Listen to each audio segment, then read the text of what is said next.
మూసీలో అక్రమ నిర్మాణాలపై తెలంగాణ సర్కార్ యాక్షన్ మొదలుపెట్టింది. కబ్జాలపై ఉక్కుపాదం మోపేందుకు చర్యలను చేపట్టింది. రివర్ బెడ్ లో ఇండ్ల సర్వేకు 25 స్పెషల్ టీమ్స్ లను ఏర్పాటు చేసింది. ఒక్కో టీంలో తహసీల్దార్తో పాటు 5 ఆఫీసర్లను పెట్టింది. రివర్ బెడ్ లో 2166 ఇండ్లు ఉన్నట్లు అధికారులు గుర్తించారు. రివర్ బెడ్ లోని వాళ్లకు డబుల్ బెడ్రూమ్ ఇళ్లు ఇవ్వనుంది రేవంత్ సర్కార్.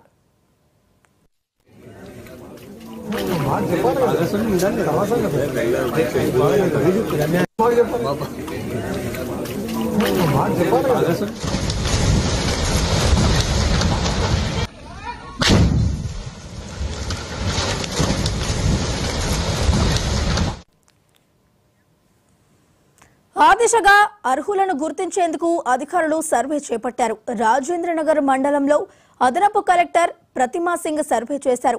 333 నిర్మాణాలను అధికారులు గుర్తించారు. చైతన్యపురి డివిజన్, సత్యనగర్, మారుతీనగర్ అధికారులు సర్వే చేస్తుండగా రెవెన్యూ అధికారులను కాలనీ వాసులు అడ్డుకున్నారు. దీంతో సర్వే చేయకుండానే అధికారులు వెనుదిరిగారు. మూసీ నది పరివాహక ప్రాంతాల్లో అక్రమ నిర్మాణాలపై ప్రభుత్వానికి నివేదిక అందించనుంది.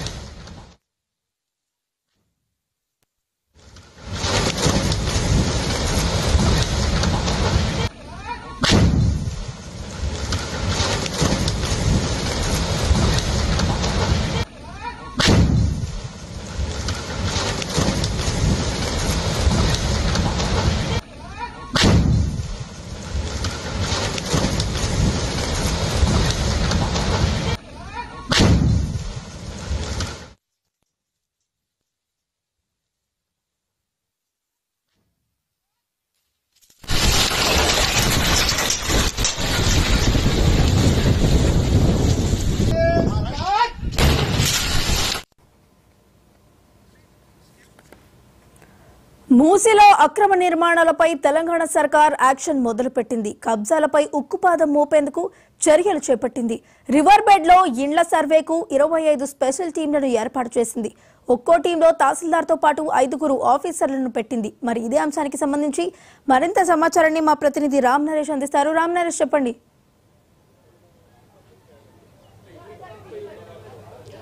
వైష్ణవి, ప్రధానంగా మూసీ ప్రక్షాళనకు సంబంధించి ప్రభుత్వం నిర్ణయం తీసుకుంది. ఈ నిర్ణయంలో భాగంగా మూసీ పరివాహక ప్రాంతంలో ఉన్న అక్రమ నిర్మాణాలను గుర్తించేందుకు సర్వే టీములు రంగంలో దిగాయి. ఉదయం నుంచి సర్వే టీములు ఎవరైతే మూసీ సంబంధించి ఆక్రమణలు ఉన్నాయో వాటన్నిటిని గుర్తించేసి ఇంటికి వెళ్ళి ఆ ఇంటి అంటే బఫర్ జోన్లో ఉందా, ఎఫ్టీఎల్ జోన్లో ఉందా అని గుర్తించేసి దానికి మార్కింగ్ చేసిన పరిస్థితి అయితే ఉంది. ప్రస్తుతం మనం మూసీ పరివాహక ప్రాంతంలోని శంకర్ బస్తీలో ఉన్నాం. శంకర్ బస్తీలో ఉదయం నుంచి కూడా ఈ ఇంటింటికి వెళ్తూ సర్వే నిర్వహిస్తున్న పరిస్థితి మనం ఇక్కడ చూడొచ్చు. సర్వేకి సంబంధించేసి డీటెయిల్స్ అధికారులు ఇంటింటికి తిరిగి ఆ సర్వేకి సంబంధించిన వివరాలన్నింటిని నమోదు చేసుకున్నారు. ఎవరైతే ఇంటికి సంబంధించి ఉన్నారో వాళ్ళకి సంబంధించేసి వాళ్ళు ఎప్పటి నుంచి ఉంటున్నారు, వాళ్ళకి సంబంధించిన ఇన్ఫర్మేషన్ అంటే వాళ్ళ ఆధార్ నెంబర్తో పాటు వాళ్ళ ఫోన్ నెంబరు, వాళ్ళు అంటే ఓన్ హౌసా లేకపోతే దానికి సంబంధించేసి అంటే రెంట్కు ఉంటున్నారా అనే వివరాలను నమోదు చేసుకుంటున్నారు. ఆ వివరాలన్నీ నమోదు చేసుకున్న తర్వాత వాటికి సంబంధించి ఒక యాప్ ఉంటుంది వీళ్ళకి. ఆ యాప్ ద్వారా మొత్తం ఎప్పటికప్పుడు ఆ వివరాలను నమోదు చేసుకుంటున్న పరిస్థితి ఉంది. మనం ప్రస్తుతం కొంతమంది అధికారులు మన దగ్గర అంటే మనం చూడొచ్చు. ప్రస్తుతం కొంతమంది అధికారులు అంటే ఇక్కడ ఈ సర్వేకి సంబంధించి అంటే శంకర్ బస్తీ ఏరియాకి సంబంధించి సర్వేకి సంబంధించి మనతో పాటు ఇక్కడ ఎంఆర్ఓ గారు ఉన్నారు. అంటే ఈ సర్వే ఎలా కొనసాగుతుంది, ఈ ఆక్రమణలకు సంబంధించి ఎలాంటి వివరాలు నమోదు చేసుకున్నా మనం తెలుసుకుందాం సార్. అంటే ప్రధానంగా ఇక్కడ ఈ సర్వేలో ఏమేమి నమోదు చేస్తున్నారు మీరు? ఇప్పుడు ఇక్కడ ఉన్నటువంటి సర్వే మాకు కలెక్టర్ గారు ఆదేశం ప్రకారం చేయడం జరుగుతూ ఉంటుంది. మాకు కొంత ఏరియా అలాట్మెంట్ చేయడం జరిగింది. ఉన్న ఈ శంకర్ నగర్ కాలనీ లోపల 3 తహసీల్దార్లకు ఇచ్చారు. అందులో నేను ఒకరిని, నేను మారేడుపల్లి తహసీల్దార్ని. మాకు ఒక 75 ఇండ్లు ఇవ్వడం జరిగింది. ఆ 75 ఇండ్లు ఇచ్చిన తర్వాత మాకు ఆల్రెడీ వాళ్ళు లిస్ట్ కూడా ప్రొవైడ్ చేయడం జరిగింది. కలెక్టరేట్ నుంచి లిస్ట్ ఏదైతే ప్రొవైడ్ చేశారో ఆ లిస్ట్లో ఉన్న దాంట్లో ఐడి నెంబర్లు కూడా ఇచ్చారు. ఆ ఐడి నెంబర్ల ప్రకారంగా మేము ఒక్కొక్క ఇంటికి పోయి వాళ్ళ దగ్గర ఉన్నటువంటి అంటే వాళ్ళు ఏ ఇంట్లో ఉంటుంటారు, ఓనర్ ఉంటుండా, ఎవరు ఉంటున్నారు. ఓనర్ ఉన్నట్లయితే ఆయనకు సంబంధించినటువంటి Aadhaar card, current bill, property tax ఏదైనా ఉంటే, తర్వాత వీటికి సంబంధించి ఇంకేమైనా పేపర్లు ఉన్నా కూడా కలెక్ట్ చేయడం జరుగుతుంది. అంటే వీరికి అంటే ఎవరైతే బాధితులు ఉన్నారో వీళ్ళకి ఎక్కడ అలాట్మెంట్ చేస్తున్నారు అనేది ఏమైనా ఇన్ఫర్మేషన్ ఏమైనా ఉంది? మాకైతే ఇప్పటిదాకైతే అయితే అలాట్మెంట్ మాత్రం 100% అవుతుంది. ప్రతి ఒక్కరు కూడా ఎవరికైతే పోయిన వాళ్ళందరూ కూడా 2 BHK ఇస్తామని చెప్పారు. ఖచ్చితంగా ఇస్తారు. ఏరియా నాకు అంత ఐడియా లేదు ఇప్పుడు. అయితే దీనికి సంబంధించి అంటే ఎవరైతే ఇక్కడ ఈ ఆక్రమణకు సంబంధించి ఉన్నారో వాళ్ళందరికీ సంబంధించిన ఇన్ఫర్మేషన్ నమోదు చేసుకుంటామని చెప్పి ఆ ఇన్ఫర్మేషన్ నమోదు చేసుకున్న తర్వాత ఒక యాప్ ఉంది. ఆ యాప్ ద్వారా ఎప్పటికప్పుడు జిల్లా కలెక్టర్లకు సంబంధించిన జిల్లా కలెక్టర్లకి ఇన్ఫర్మేషన్ అంటే ఫీల్డ్ లెవెల్లో ఏ ఇన్ఫర్మేషన్ ఉందో అదంతా కూడా మేము అందిస్తున్నాం అని చెప్పేసి అంటే మనం కొన్ని అంటే ఇప్పుడు ప్రస్తుతం శంకర్ బస్తీలో ఉన్న ఈ ఏరియాలో చూడవచ్చు చాలామంది అంటే ఈ ఏరియాలో ఉన్న ఆక్రమణలన్నీ తొలగిస్తారని చెప్తున్న నేపథ్యంలో బాధితులంతా కొంత ఆందోళన వ్యక్తం చేసిన పరిస్థితి. అంటే ఎన్నో సంవత్సరాల నుంచి మేము ఇక్కడ ఉంటున్న పరిస్థితి ఉంది. ఈ నేపథ్యంలోనే ఇక్కడ నుంచి వెళ్ళాలంటే ఎలా వెళ్ళాలి అని చెప్పేసి అడుగుతున్న పరిస్థితి కూడా ఉంది.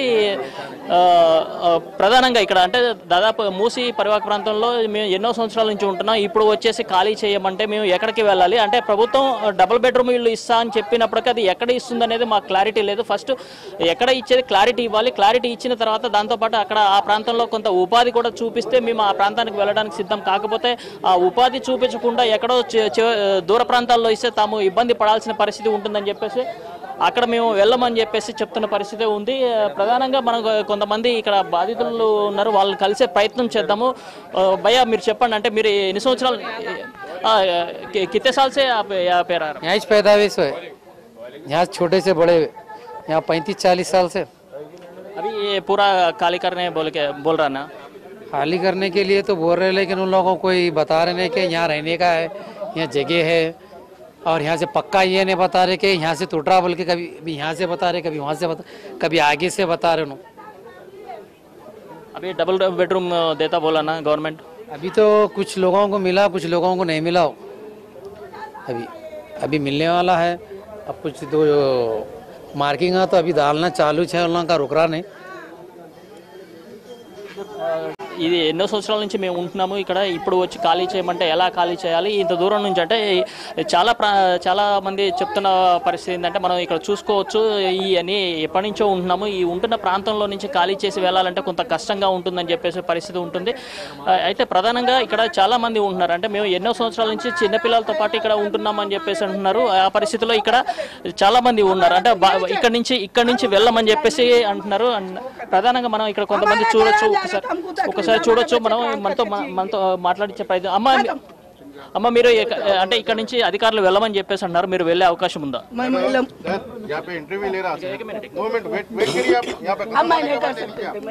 అయితే ఇక్కడ చాలా మంది ఉన్నారు, మేము చాలా సంవత్సరాల నుంచి ఉంటున్నామని చెప్పేసి అంటున్నారు.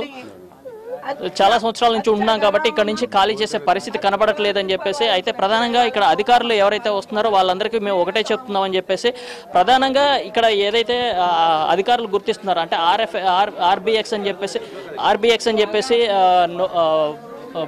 ప్రతి ఇంటి మీద ఏదైతే మార్కింగ్ చేస్తున్నారో ఆ ఇళ్ళన్నింటినీ కూడా ఖాళీ చేయాల్సిన పరిస్థితి ఉంది. ఈ నేపథ్యంలోనే ఇక్కడ ఉన్న వాళ్ళంతా కూడా మాకు ప్రత్యామ్నాయం దగ్గరలో చూపించాలని చెప్పేసి, దూరంగా చూపిస్తే మాత్రం చాలా ఇబ్బంది ఎదురయ్యే పరిస్థితి ఉందని చెప్పేసి అంటున్నారు.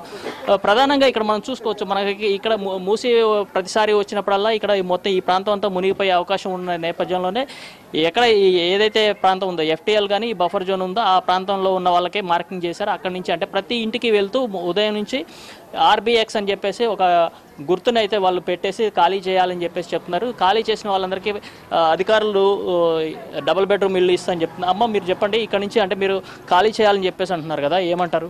మాకు ఇక్కడ నుంచి ఇక్కడ అన్నిటికీ ఇక్కడ సవలత్ ఉంది. మాకు ఇక్కడ తప్ప మాకు వేరేదికి ఇక్కడ ఏ సవలత్ లేదు. పిల్లలకు చదువులు కానీ మాకు పనులు కానీ అందరు ఇళ్లలో పనిచేసి బతకలే వాళ్ళము. వేరే దగ్గర పోయి బతకలేము. మేము ఎక్కడో తీసి అడవులలో వేస్తే మేము పోయి అక్కడ ఏం తినాలి? ఇల్లు ఉంటే సరిపోతుందా? ఇల్లు మనకు తిండి పెడుతుందా? ఏమి ఇస్తుంది? మాకు పని చేసుకునేదాకా మరి ఎక్కడదో దొక్కాడదు మాకు. మేము 16 లక్షలు పెట్టి మొన్న ఇల్లు కొన్నా, 9 నెలలు అవుతుంది. మేము అప్పు చేసుకున్నాము. ఎట్లా కట్టుకోవాలి? ఇక్కడ తీసుకుని ఎక్కడ వేస్తే ఈ అప్పు ఎవరు? సర్కారు వచ్చి కడతారా మా అప్పులు? మేము ఎట్లన్నా కట్టుకుంటాము. మాకు ఎంత బాధ ఉంది. నిద్ర లేదు, తిండి లేదు, ఏం లేదు. వచ్చి హైడ్రా అని అంటే మేము ఎట్లా చేయాలి చెప్పు? ఎక్కడ వాళ్ళు రోడ్డు మీద ఈ చెప్తున్నా కదా, ఈ కాంగ్రెస్ ప్రభుత్వం వచ్చి మమ్మల్ని అంతా పేదవాళ్ళంతా బాధ పెడుతున్నారు. ఇంతవరకు ఏ హుకుమత్ ఇట్లా చేయలేదు. నా కాంగ్రెస్ కేసీఆర్ కూడా చేశారు, కానీ 10 సంవత్సరాల హుకుమత్ ఇంత పేదవాళ్ళకి ఎవరికి ఇంత బాధ పెట్టలేదు. 4000 పెన్షన్ అని అది అని ఇదని అది ఏది చేయలేదు. అభిట్లా లేకుండా దీని మీద పడ్డారు. మేము అవి ఇవ్వకున్నా సరే మాకు ఉండడానికి నీడ కావాలి. మాకు పెన్షన్ వద్దు, అదేద్దు, ఏదొద్దు. మాకు ఉండడానికి ఇంట్లో సహారా ఉండాలి.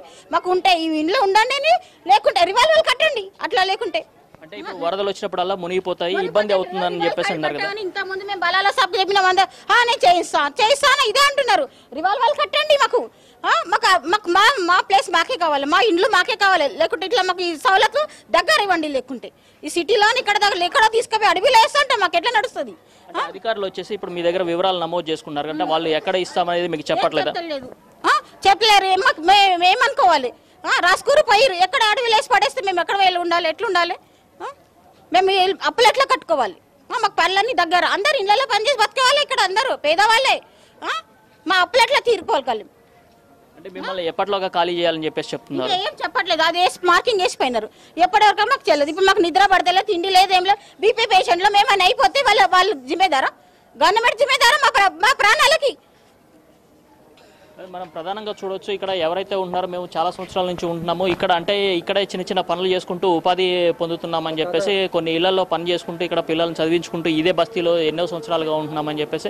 అయితే ఇక్కడ నుంచి తమను ఇప్పుడు అంటే మూసి ప్రక్షాళన పేరుతో ఇక్కడ నుంచి మమ్మల్ని వేరే ప్రాంతాన్ని తరలిస్తామని చెప్పేసి ప్రభుత్వం డబుల్ బెడ్రూమ్ ఇల్లు ఇస్తామని చెప్పినా కూడా అది ఎక్కడ ఇస్తుంది? దూరంగా ఇస్తే మాకు ఉపాధి అనేది ఎలా దొరుకుతుంది? ఇక్కడ మాకు ఎక్కడ ఇస్తారో పక్కాగా చెప్పాలని చెప్పేసి ఈ బస్తీని వదిలి వెళ్ళేది లేదని చెప్పేసి కొంతమంది బాధితులు ఆగ్రహం వ్యక్తం చేసిన పరిస్థితి. కేసీఆర్ దాదాపు 10 సంవత్సరాలు ఉన్నారు, అప్పుడు మమ్మల్ని ఏమి ఇబ్బంది పెట్టలేదు. కాకపోతే రేవంత్ సర్కార్ వచ్చిన తర్వాత మమ్మల్ని ఇబ్బంది పెడుతున్నారు, మేము ఓట్లేసి గెలిపించిన ముఖ్యమంత్రి మమ్మల్ని ఇబ్బంది పెడుతున్నారని చెప్పేసి కొంతమంది బాధితులు ఆందోళన వ్యక్తం చేస్తున్న పరిస్థితి అయితే ఉంది.